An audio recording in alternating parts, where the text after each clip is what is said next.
అందరికీ నమస్తే అండి. ఒక ఒక ముఖ్యమైన విషయం చెప్పాలని చెప్పేసి నేను వచ్చానండి. మా స్నేహితుడు ఫోన్ చేశాడు. తను ఒక పురుగు కుట్టింది. ఆ పురుగు ఎంత ప్రమాదం అంటే ఏ పురుగు అనేది కూడా తను కూడా చెప్పలేకపోతున్నాడు. వచ్చేది ఇప్పుడు జరుగుతుంది వర్షాకాలం కాబట్టి పొలాల్లో కానీ చిన్నపిల్లలు ఉన్నవాళ్ళు కానీ ఎక్కడైనా ఇంట్లో తిరిగే వాళ్ళందరూ కూడా జాగ్రత్తగా ఉండాలని చెప్పేసి నేను ఈ వీడియో తీస్తున్నానండి.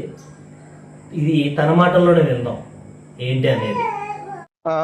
ఏంటంటే పురుగేది కుట్టిందని నేను చెప్పానే. మామూలుగా పాయిజన్ పురుగులని సోషల్ మీడియాలో వస్తున్నాయి కదా.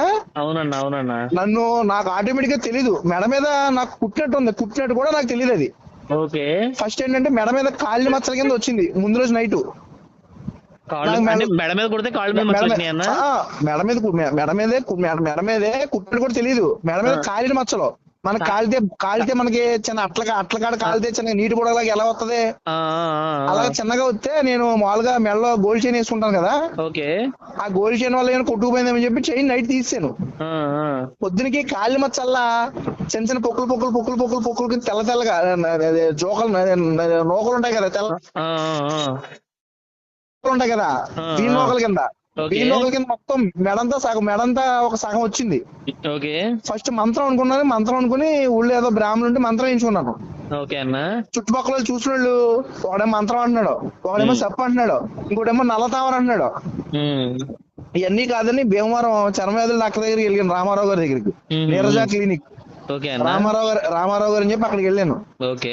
ఆయన చూసి, అమ్మా నువ్వు భయపడకో సార్, బాగా మంటలు వచ్చేస్తున్నాయి సార్, వేడి మంటలు, చాలా మంది సప్పు అంటున్నారండి, కొంతమంది మంత్రం అంటున్నారు సార్ అని అడిగాను. సప్పి కాదు, మంత్రం కాదమ్మా, నీకు ఇన్సెక్ట్ పాకింది అంటే పురుగు కుట్టింది.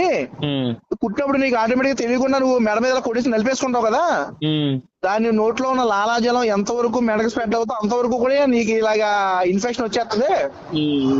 ఆయన చెప్పినట్టే తర్వాత రోజు మొత్తం మెడంతా ఇన్ఫెక్షన్ వచ్చేసింది. నాకు ఇలా స్టార్ట్ అయిన 2 రోజులకి హాస్పిటల్కి వెళ్ళాను నేను. ఆయన ఒక ఆయింట్మెంట్ మామూలుగా 3 రకాల టాబ్లెట్స్ ఇచ్చాడు. చూసారు కదండి, ఆయన మాటలో కూడా ఉన్నారు. కాబట్టి అందరూ బాగుండాలి, అందులో అందరం ఉండాలి. కాబట్టి అందరం కూడా జాగ్రత్తలు, చిన్న పురుగే కదా ఏదో కుట్టింది కదా అని సింపుల్గా తీసుకోకుండా దాన్ని చర్మ వైద్య నిపుణుల దగ్గరికి వెళ్ళి మీరు జాగ్రత్తలు తీసుకోవాలని చెప్పేసి, చిన్న పామైనా పెద్ద కర్రతో కొట్టమన్నారు. అలాగే పురుగు ఏదైనా సరే ప్రమాదం ఎలా వస్తుందో చెప్పలేము. కాబట్టి జాగ్రత్తగా ఉండాలని చెప్పేసి మనస్ఫూర్తిగా కోరుకుంటూ, వచ్చే వర్షాకాలం నడుస్తుంది, చాలా జాగ్రత్తగా ఉండాలి. థ్యాంక్ యూ సో మచ్ అండి. Thank you.